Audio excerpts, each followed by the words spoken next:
हाँ दोस्तों, आज मैं जो माँ के ऊपर गाना लिखा हूँ उसको सुनाने जा रहा हूँ, तो प्लीज़ सपोर्ट करिएगा।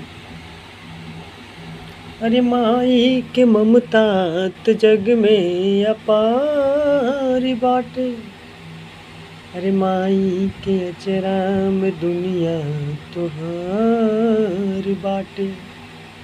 जे नाही पूजेला माई के चरनिया, ओकरा खातिर ई दुनिया बेकार बाटे।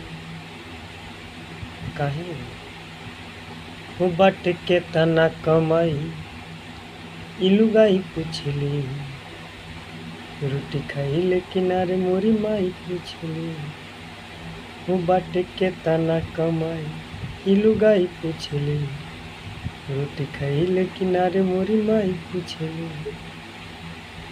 अरे दिलवा के बतिया हम कही रे संगतिया, हमारा से पूछे तो साची कहिले।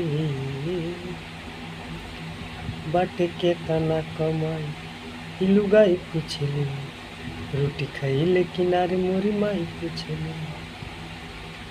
अरे जब जब हम जाई घर से बहरिया, छोला चौमिन क्रीम पाउडर मांगे ले मेहरिया। अरे जब जब हम जाई घर से बहरिया, छोला चौमिन क्रीम पाउडर मांगे ले मेहरिया। अरे जब जब माई मोरी देखे ले सूरतिया, बोल बेटा का तू के चाही पूछे ले।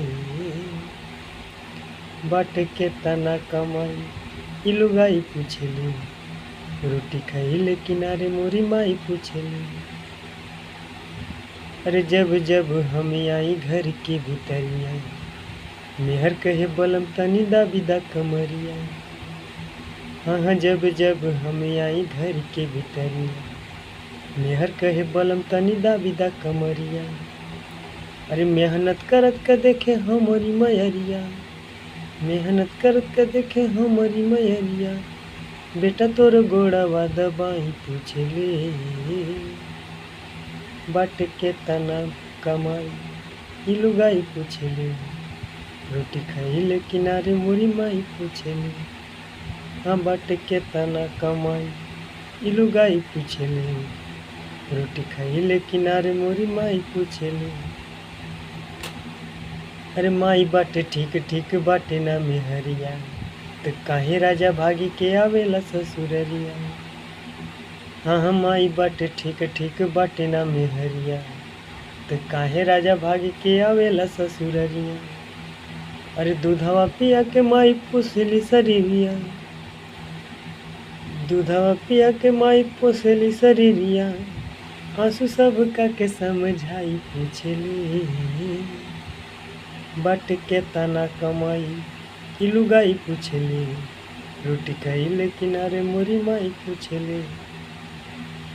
जय हो। और भाई पसंद आवा तो प्लीज़ लाइक करिया और शेयर करिया। सभी लोगन दबा के देखत रही कि कितना अपने मम्मी से प्यार करेला, अपने माई से प्यार करेला। जय हो भोजपुरी समाज।